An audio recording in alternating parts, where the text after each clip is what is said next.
not used anymore to be on stage at the Danyliw seminar than to be on the side. So this is it. We have a book coming out next month. We got the proofs today, literally today. So Anna's book is coming out in Canada next week, and French Canada, and Henry and Olga's book's coming out in November. So we have 3 forthcoming books. This is not a book on the current war, admittedly. It's a book on the war that's been going on since 2014. That's the Unnamed War. So it starts in November 13 when the actual violence, is early 2014, and through, let's say, January 2021. So we had to change the subtitle. Before the Russian invasion of 2022, we had a different subtitle before February 24th. So in the Q&A, we could actually talk about the adjustments we had to make after February 24. So in my 8 minutes, let me just emphasize maybe 2 points that came out of our, 7-year research and writing to Jesse's dismay and horror. It's actually the first time we see each other in person in 3 years, COVID. So, how are you? Thank you. And you're still friends. We're still friends. We're better friends, actually. Yeah, I think so. So let me make 2 points. The first is Russia had this aura in 2014 of controlling everything, where in fact it was not. Now we know now in 2022 that it's not controlling much right now. But in 2014 gave the pretense that Putin, mysterious cryptic Putin, was actually had a master plan. And in fact, what we tried to show in our book, we'll see how compelling it is that Russia was reacting to events it didn't anticipate, and to actors it didn't even know, because it was kind of betting on other actors, like the Party of Regions types. So this is a story where decision is made, so post-violence on Maidan, to annex Crimea, to send the troops. Even in Crimea, they didn't know the local players. Even in Crimea, they had to scramble around, and finally they identify, this Russian nationalist who had 4% of the vote he was the guy actually with the militia in the streets, so he became the key actor. And Donbas. Now, it turns out that if there was any plan circulating that of sabotaging Ukraine, splitting Ukraine in two, corroding Ukraine, it would come out of Kharkiv and Odessa subsidiary. There was actually a Congress, that's how it was called, on February 22nd, literally the day where Yanukovych was removed, as they say, because constitutionally, and it didn't go anywhere. But that was the expectation that there would be first some kind of a constitutional rebellion in the east, and then that the streets would turn pro-Russian. And it did not happen.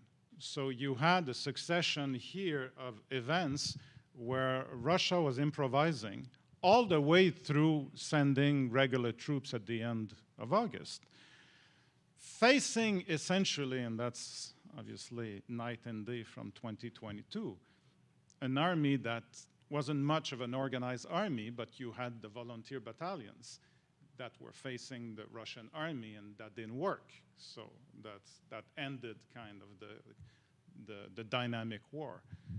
But that's what we tried to, in part, in one of our tasks in the book, to document. That's the first point. Now the second is that the fate of Ukraine, if you wish, in 2014 was decided in the streets. You had this moment after, again, the collapse of the Yanukovych regime, where the central state was no longer sure of the loyalty of its security troops and police in the southeast. To the point where if we actually, it was very hard in real time to get clarity on all that, the events were just coming hard and fast. The rationale for creating these volunteer battalions by Avakov, what was it, early April, I believe, 2014, was that they couldn't count on the police actually to do the job in the East. The volunteer battalions were supposed to go and do the police job, while they ended up being at the front line and fighting the army because of other problems. So in this very uncertain situation, this fog here, on the Russian side, and you see absolutely striking, I mean, almost absurd parallels with 2022. The expectation by Putin in Russia, well, we don't know what was in Putin's head, but in terms of declarations and actions, that Ukraine would just collapse on its own, because there wasn't much of a Ukraine. There wasn't much that they had to do, which, of course, is not what happened. But what happened is that in the streets of Kharkiv and Dnipro and Odessa and Kherson and Mykolaiv, you had pro-Ukraine militias that took control of the streets, and that the pro-Russian militias or activists were unable to fulfill kind of the scenario of we're going to put pressure on the local parliaments, and then the parliaments will pass all these resolutions that would lead to de facto a kind of the split of Ukraine. That's what happened, really. That's a story that I don't think has been told as much. So we'll try to do a little contribution here in showing using here the framing in Russian media and Russian propaganda, so-called Russian Spring. Well, the Russian Spring actually turned out to have been pretty much a Ukrainian Spring. And in areas where, well, traditionally, that's not where militias were supposed to come from. I mean, we have to understand private sector, Azov, these are all Eastern Ukrainian formations, and even from Donbas.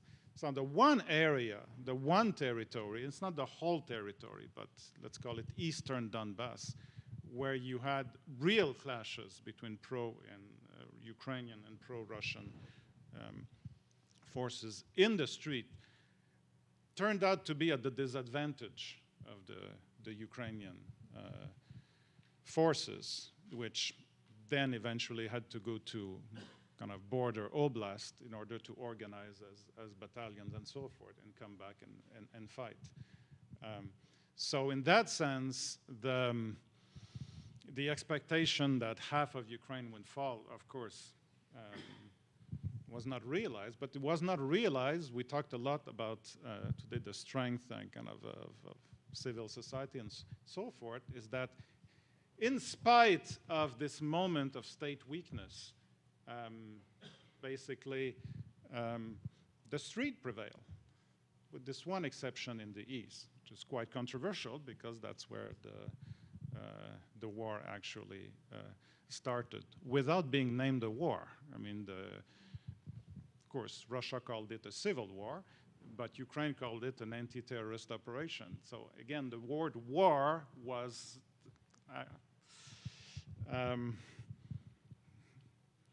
not in anybody's vocabulary, and there's parallels to 2022 on one side, clearly. But when you look comparatively at the history of violent conflicts, naming the conflict is part, actually, is very much embedded in the conflict itself. I'll leave it to you, my friend. Thanks. It's hard to follow that. That's pretty good. I think that. Can I read the book now? No, that is the contribution that we were going for in terms of history. I think that really captures the spirit in which we wrote the book. I want to use a little bit of time to just give you guys a magic trick. And I think this is the right audience to do this. Our book, as Dominique said, is not about the current war, but we're all living in this postmodern information stream where we are constantly getting updates on the war. And I just, don't show a kid a magic trick twice because they'll figure out how it works. And I want to just show you a lot of what's going on that's not in our book, but is kind of out there, framing everything that we're doing. If you ask the question, why did Putin invade? Like, what's going on with Russia? And you ask the question in that way, it turns out there's a lot of people who will give confident answers to that question. And the entire discipline of international relations theory helps them do that. There's this famous book by Ken Waltz, father of the discipline, the synthesizer of the discipline, called Man, State, and War, that gives you 3 images to think about international relations. And it's not a horse race, right? These are all, this and, not each or. It's the man, the state, and the international system, which is anarchic, which is war. So in the particular case of Ukraine, what's going on? Well, you begin with a bunch of psychologies of Vladimir Putin, right? You begin with a whole bunch of really good biographies of him, which are all factually true. You can chew up a lot of game clock time here. You can take hours on YouTube. Now, second image is the state. You start talking about the pathologies of the Russian state, and in particular, you get some puzzles here that are cool. Like, you get to know about patronal militaries, which you can study in comparative context. You can find out that dictators have a hard time getting good intelligence from their militaries, and so they're systematically more likely to make mistakes. You find that dictators are not as good as signaling or receiving signals from other states. There's literatures on all of this. It's fantastic. Again, hours on YouTube. You find out that dictatorships are threatened by democracies next door. Who knew?